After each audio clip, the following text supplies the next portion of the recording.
मुझे जब मैंने ये सीएजी का रिपोर्ट प्रस्तुत किया तो रिपोर्टर्स ने पूछा कि 14 की 14 रिपोर्टें एक बार में क्यों नहीं प्रस्तुत करती हैं मुख्यमंत्री जी। मैंने कहा भाई एक एक इतनी भारी है, एक बार में करूंगी तो हमारे विधायकगण अपने घर रिपोर्ट लेके भी नहीं जा पाएंगे। इतनी भारी भारी रिपोर्टें, एक एक रिपोर्ट। आतिशी जी, आप जिस 2500 की बात कर रही हैं, आप चिंता ना करें। बागवान ने भी न जाने कैसे कैसे शौक पाल रखे हैं, फूलों के गमलों में कांटे संभाल रखे हैं। और इस सियासत में तो चित भी इनकी, पट भी इनकी। हमने क्या बेवजह सिक्के उछाल रखे हैं? वो तो यमुना जी में जहर डाल देंगे, इस जन्म में तो जिता नहीं सकते, हरा नहीं सकते। ऐसी ऐसी बात करने वाले, घमंड से भरे हुए, अहंकार से भरे हुए। घमंड और अहंकार तो रावण का भी नहीं चला। दिल्ली की जनता ने जो उनको जिम्मेवारी सौंपी है, मिल करके उस काम को करना है। और ढेरों साधुवाद देना चाहूंगी। भारत जैसे विश्व के सबसे बड़े लोकतंत्र का नेतृत्व करने वाले आदरणीय प्रधानमंत्री श्रीमान नरेंद्र मोदी जी को, जिन्होंने दिल्ली को एक ऐसे कुप्रशासन से, ऐसी आपदा से मुक्त कराया जिसके कारण से दिल्ली वासी 10 साल से अधिक समय से जो दर्द झेल रहे थे, जो तकलीफ पा रहे थे, आदरणीय प्रधानमंत्री मोदी जी के नेतृत्व में उस आपदा से दिल्ली मुक्त हो पाई। प्रचंड जीत भारतीय जनता पार्टी को मिली। दिल्ली ने भर भर के आशीर्वाद दिया। और मैं भी आज इस सदन में दिल्ली की जनता को, इस सदन के माध्यम से ये बताना चाहती हूं कि जो संकल्प पत्र में वायदे दिल्ली की जनता के साथ किए गए हैं, जब तक वो पूरे नहीं होंगे, मैं और मेरी पूरी टीम चैन की सांस नहीं लेंगे। दृढ़ संकल्प है, पूरी समर्पण के साथ, एक निष्ठा के साथ, उत्साह के साथ दिल्ली में काम करना है।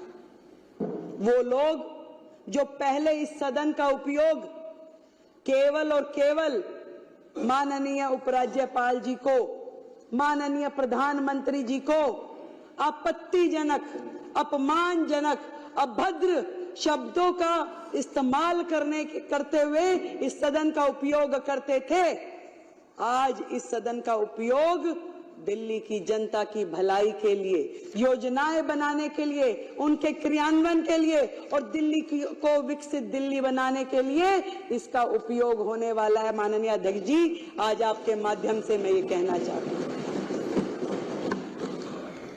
20 तारीख को जब शपथ ग्रहण हुआ, उसी दिन एक एक पल का उपयोग करते हुए हमने कोई विजय उत्सव मनाने के लिए नहीं निकल पड़े।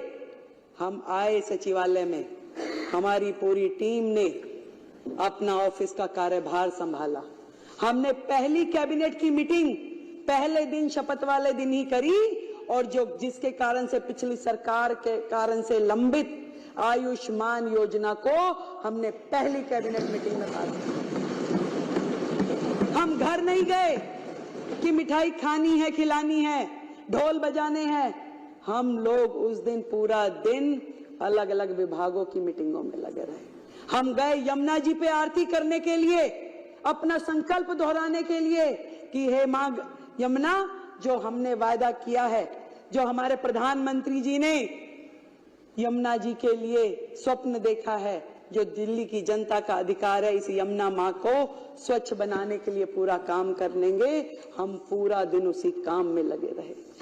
आज 8 दिन और 9वां दिन आज माने तो एक एक दिन मैं और मेरे मंत्री और मेरे विधायकगण अपने क्षेत्र की जनता के साथ मिल करके दिल्ली को कैसे सुधारना है, क्या क्या काम होने हैं, केवल जनता के बीच में जा करके वो काम कर रहे हैं।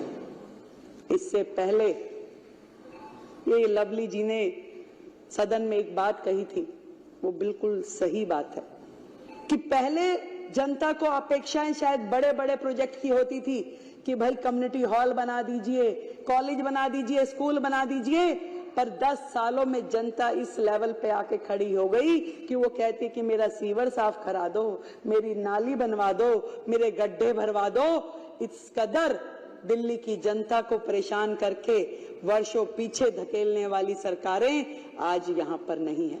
आज विपक्ष सामने बैठा होता तो शायद बात करने में कुछ मजा आता, उनके सामने कहने में, उनकी बातें बताने में। दूसरे ही दिन जब शपथ ग्रहण था तो आतिशी जी मेरे कमरे पे आ गई सब विधायकों को लेकर के, और मैंने तो देखा वो तो पहले दिन से ही इसी कार्य में लग गई थी कि क्या किया जाए, कैसे पब्लिसिटी पाई जाए, कैसे मीडिया में आया जाए। बैनर बना लिए गए कि 2,500 रुपए कब दोगे। मैंने उनको साथ सम्मान अपने कमरे में बुलाया, बिठाया, पूछा कि बताइए भाई क्या कह रही हैं आप। उन्होंने कहा जी 2,500 रुपए कब दोगे। मैं कहा बड़ी अच्छी बात है, आपको बड़ी चिंता है कि 2,500 रुपए कब मिलेंगे। मैं कहा आतिशी जी आप जिस 2,500 की बात कर रही हैं आप चिंता ना करें, ये जिम्मेवारी हमारी है। जनता को जो प्रण किया है, जनता के लिए जो वादे किए हैं वो काम हम करेंगे। पर इस बात पे जरूर मुझे हंसी आती है कि 10 साल का कार्यकाल, 3-3 बार की सरकार बनने के बाद सैकड़ों वादे किए, एक भी पूरा नहीं किया। और उसके बाद उनकी इतनी हिम्मत हो जाती है कि हमसे आके पूछते हैं कि ये कब होगा। तो पंजाब में नहीं दिया, दिल्ली में जो जो कहा नहीं दिया, वो काम कुछ किया नहीं, और हमसे आके पूछते हैं कि बताइए कब देंगे। तो मैंने भी मन में किसी शेर की कही, किसी शायर की कही हुई 2 लाइनें मुझे ध्यान आई कि बागवान ने भी न जाने कैसे कैसे शौक पाल रखे हैं। 10 साल का राज किया भाई, एक बार जीते तो 67 सीटें आ गई, दूसरी बार फिर 62 आ गई, फिर तीसरी बार फिर मौका मिल गया। तो दिल्ली की जनता के शौक निराले थे, क्या उम्मीदें थी उनको उनसे कि बागवान ने भी न जाने कैसे कैसे शौक पाल रखे हैं, फूलों के गमलों में कांटे संभाल रखे हैं। और इस सियासत में तो चित भी इनकी, पट भी इनकी, हमने क्या बेवजह सिक्के उछाल रखे हैं। मतलब जब ये सरकार में थे तो भी यही धरने पे बैठते थे, और आज जब ये विपक्ष में हैं तो हमसे सवाल पूछते हैं कि कब करेंगे। भैया ये सरकार में थे तब भी जल मंत्री होने के बावजूद आतिशी जी धरने पे बैठ जाती थी काम करने की बजाय। माननीय मुख्यमंत्री जी जो उस समय होते थे वो तो 26 जनवरी वाले दिन जाके धरने पे बैठ गए। तो इन तो धरना पार्टी है।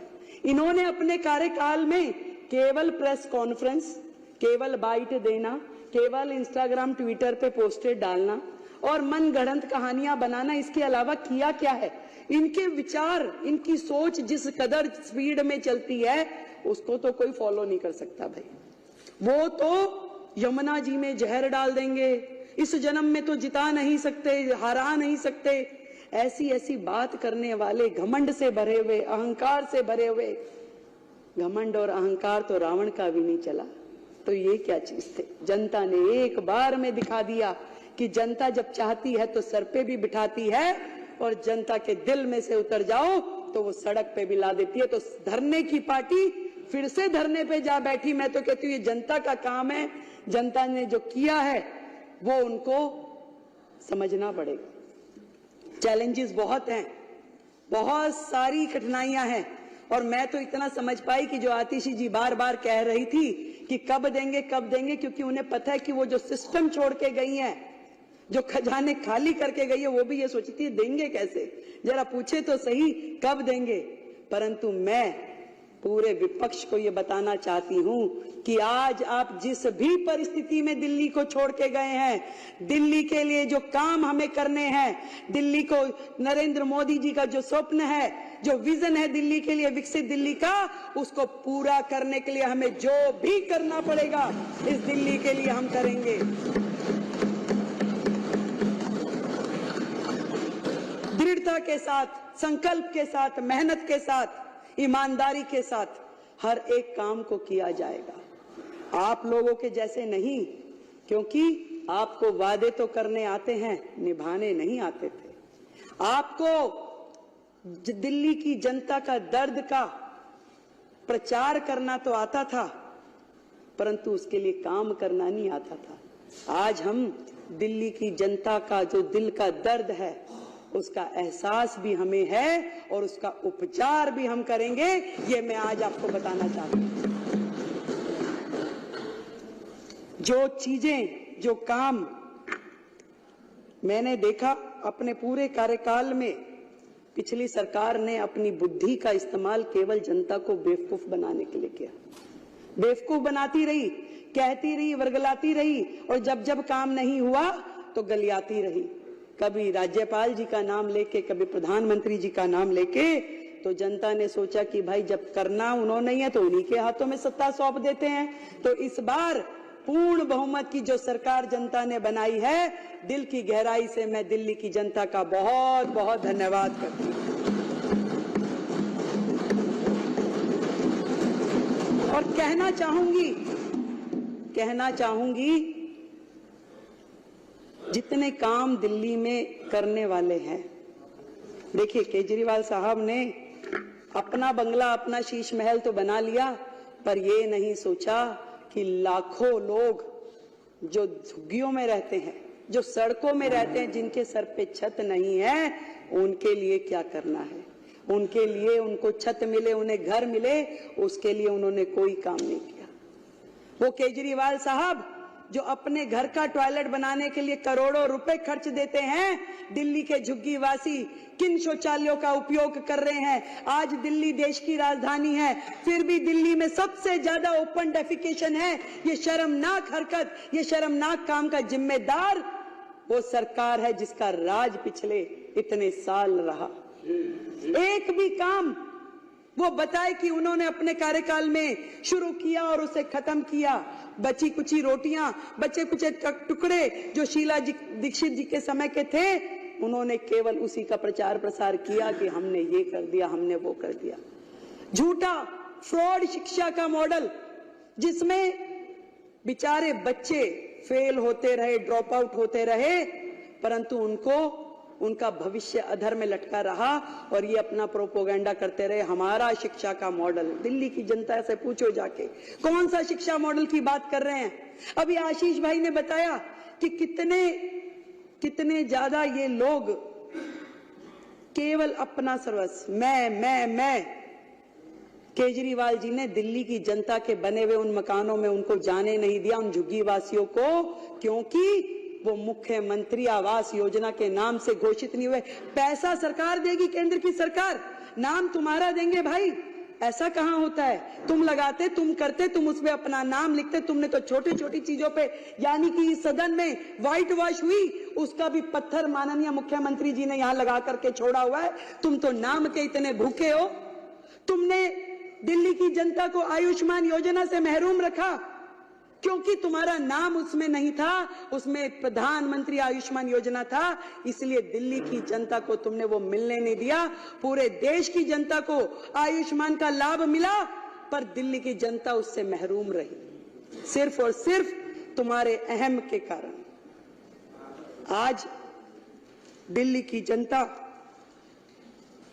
बाट जो रही है कि कैसे दिल्ली आगे बढ़ेगी, दिल्ली में वो काम होंगे।